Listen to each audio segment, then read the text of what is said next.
Hello दोस्तों, मैं पूजा यादव आज आपके लिए कर रही हूँ इन्वायरमेंट का पार्ट 5। इसमें भी आज हम आपको 30 क्वेश्चन कराने वाले हैं, जैसा कि आपको पता ही होगा। तो आज भी आपके लिए मोटिवेशनल कोड लेकर आए हैं, जो इस प्रकार है। धीरे धीरे सफल बनो, लेकिन बनो ज़रूर। इतिहास बनाना है यारो, कोई एक दिन की हेडलाइन नहीं। डैट मीन्स, जैसे कि एक बार कलाम जी ने कहा है, जो अपने अब्दुल कलाम है, उन्होंने बोला है कि अगर आप फेल हो गए हैं या आप फेल हो जाते हैं, अगर आप फेल हो गए हैं तो कभी निराश मत होना, क्योंकि फेल का मीन्स होता है फर्स्ट अटेम्प्ट इन लर्निंग। क्या होता है? First attempt in learning. और एंड कभी अंत नहीं होता, बल्कि एंड का मीन्स होता है एफर्ट नेवर डाइज।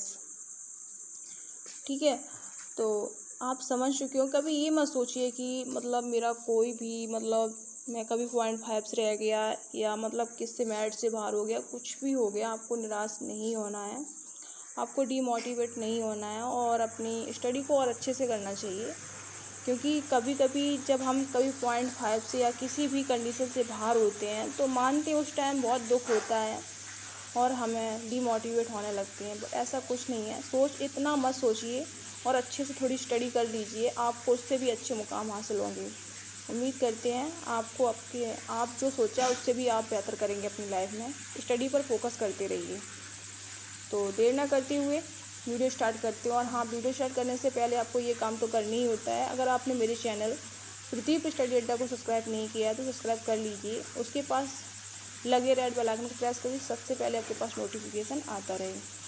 तो देर ना करते हुए स्टार्ट करते हैं।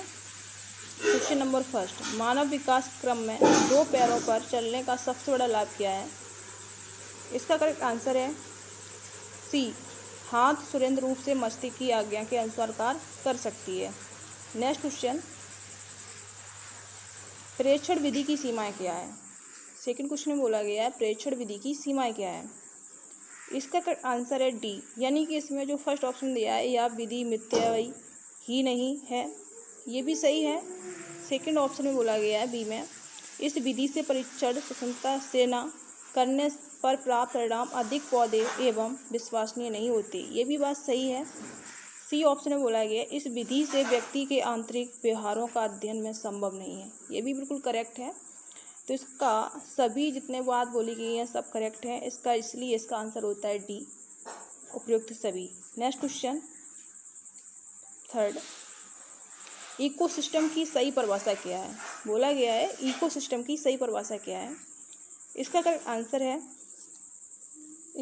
है करेक्ट, देख लीजिए। और वैसे भी इकोसिस्टम के बारे में अगर आप बताना चाहते हैं तो इसका आंसर डी है, जीव समुदाय और उनके वातावरण में संतुलित यंत्र। क्या है? इसका करेक्ट आंसर है डी। नेक्स्ट क्वेश्चन 4, निरीक्षण विधि की विशेषताएं क्या नहीं है? तो इसके बारे में बात की गई है, इसका आंसर है करेक्ट सी, यह एक बाल केंद्रित विधि है जिसमें शिक्षक एवं प्रशासन के रूप में होता है। नेक्स्ट क्वेश्चन, भूकंप की तीव्रता मापने के यंत्र को क्या कहते हैं? इसका आंसर आपको कमेंट बॉक्स में देना होगा, क्योंकि ये इजी क्वेश्चन है। नेक्स्ट क्वेश्चन, सूर्य के निकट कौन सा ग्रह है? इसका भी आंसर आपको कमेंट बॉक्स में ही देना होगा। नेक्स्ट क्वेश्चन, गिर राष्ट्रीय पार्क किस राज्य में स्थित है? ये क्वेश्चन हम ऑलरेडी करा चुके हैं, इसका भी आंसर आपको कमेंट बॉक्स में ही देना होगा। और इजी क्वेश्चन इसलिए देते हैं और जिससे आपका रिवीजन भी होता रहे और आप इसका आंसर कमेंट बॉक्स में करते रहें। नेक्स्ट क्वेश्चन, चिपका आंदोलन की प्रेरणा है, ये भी आंसर आपको कमेंट बॉक्स में ही देना होगा। नेक्स्ट क्वेश्चन, पर्यावरण शिक्षा में समस्या समाधान विधि का गुण है? इसका आंसर है करेक्ट डी, लक्ष्य से केंद्रित विधि, ये भी सही है। सृजनात्मक विधि, ये भी सही है। चयनात्मकता, ये भी करेक्ट है। तो इसका करेक्ट आंसर हुआ डी, ये सभी। नेक्स्ट क्वेश्चन, किसी परितंत्र में तत्वों का चक्र कहलाता है? इसका आंसर है ए, जीव भू रासायनिक चक्र, ए। नेक्स्ट क्वेश्चन, ज्वर नियंत्रण में आमतौर पर सबसे अधिक प्रयोग की जाने वाली औषधि है। नहीं, मेडिसिन की बात की गई है, जैसे कि ज्वर होता है, जैसे हम गांव की भाषा में बोलते हैं बुखार आ गया, और इसे फीवर बोलते हैं। तो हम लोग आमतौर पे सबसे पहले यही करेक्ट आंसर सी है, पैरासीटामोल ही ले लेते हैं, जिससे हम लोगों को रिलैक्स मिल जाता है। और नेक्स्ट क्वेश्चन, इंसुलिन की रासायनिक प्रकृति है। इसका करेक्ट आंसर है बी, प्रोटीन। नेक्स्ट क्वेश्चन, पौधे में अर्धसूत्री विभाजन होता है। इसका करेक्ट आंसर है डी, परागकोश में। नेक्स्ट क्वेश्चन, जैविक समुदाय में प्राथमिक उपभोक्ता कौन है? इसका करेक्ट आंसर है सी, शाकाहारी। नेक्स्ट क्वेश्चन, प्याज आलू अदरक क्या है? तो ये आंसर आपको कमेंट बॉक्स में दें तो आप ज़्यादा सही होगा। कमेंट भी कर सकते हैं आप अच्छे से, तो नहीं तो बता ही देते हैं। इसका आंसर है, नहीं बताते हैं, तना है, वैसे बता दिया, करेक्ट आंसर बी है। नेक्स्ट क्वेश्चन 16, दही निर्माण हेतु कौन सी सूक्ष्मजीवी उत्तरदायी है? इसका करेक्ट आंसर है डी, लैक्टोबैसिलस। नेक्स्ट क्वेश्चन 17, मानव हृदय वर्गी को सर्वप्रथम किस वैज्ञानिक ने की? ये भी आंसर, इसका भी आंसर इजी है, पता ही होगा आप सबको, लेकिन बता ही देते हैं।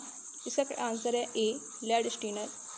नेक्स्ट क्वेश्चन 18, निम्नलिखित बाह्य ईंधनों में किसको आजकल पर्यावरण स्नेही माना जाता है? यानी कि यहाँ जो अपने मेंस स्पोर्ट होते हैं, यानी कि जो यातायात के साधन होते हैं, उसके बारे में बात की गई। सबसे ज़्यादा हम किसका यूज कर रहे हैं?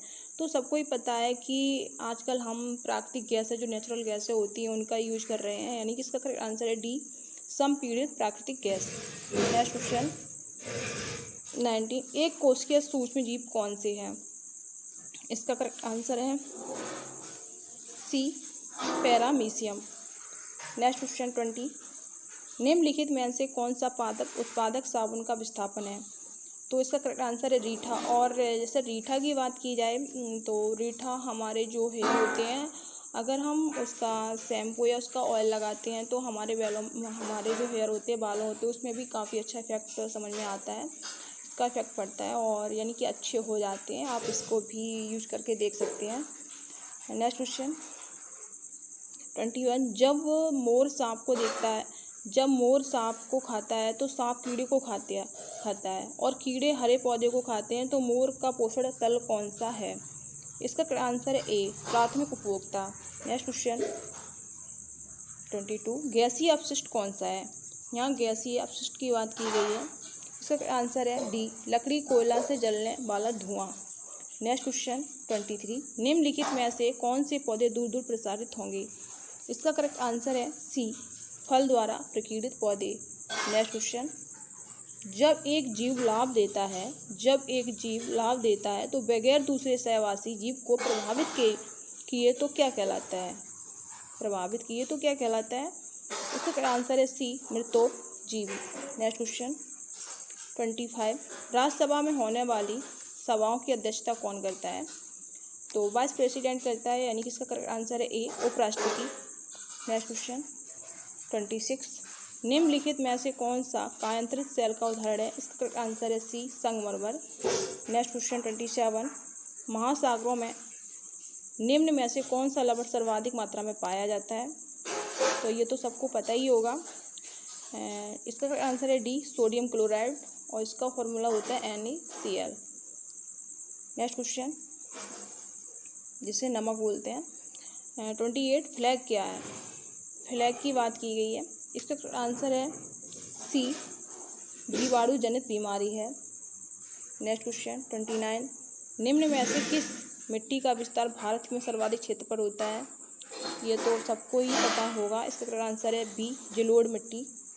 नेक्स्ट और लास्ट क्वेश्चन है, जो शाकाहारी जंतु भोजन के लिए हरे पेड़ पौधे पर निर्भर रहते हैं, उन्हें क्या कहते हैं? इसका करेक्ट आंसर है ए, प्रथम चरण उपभोक्ता। क्या कहते हैं? प्रथम चरण उपभोक्ता। आई होप आपको ये वीडियो पसंद आई होगी। अगर पसंद आई हो तो मेरी वीडियो को लाइक करें, सब्सक्राइब करें, दोस्तों के साथ शेयर करें, और अपनी बात, अपना डाउट कमेंट बॉक्स में ज़रूर शेयर करें। जिससे हम आपकी समस्या का समाधान करें। और हाँ, मेरे वीडियो को लाइक कर दें, क्योंकि लाइक करने से अभी मुझे कुछ मिलता नहीं है, सिर्फ हम मोटिवेट हो जाते हैं, जिससे मेरा वीडियो बनाने में और अच्छा मन लगता है। तो और हाँ, और आपको ये बता दें कि उस दिन आंसर सबसे पहले काफ़ी लोगों ने दिए हैं, जिसमें सबसे पहले मुझे नहीं पता, उसमें नाम नहीं डाल रखा है, कोई ऑफिशियल था, उसने दिया। और मोना गुप्ता ने, सुमन गुप्ता ने, राजा ने, शिवम यादव ने, और भी हमारे कुछ लोग हैं जिनका नाम अब मुझे इतना याद नहीं है। बाकी सब लोगों ने बहुत अच्छा रिस्पांस दिया। और आज भी जो हमने क्वेश्चन पूछे, इसका भी आंसर आप सभी लोग देंगे, यही उम्मीद करती हूँ मैं। और ऐसे ही अपने आंसर देते रहें, जिससे आपका रिवीजन हो जाता है और आप इसी बहाने से कुछ ना कुछ तो पढ़ते ही रहेंगे और अपने नोट्स भी खोलते रहेंगे। तो मिलते हैं नेक्स्ट वीडियो में। Thanks for watching.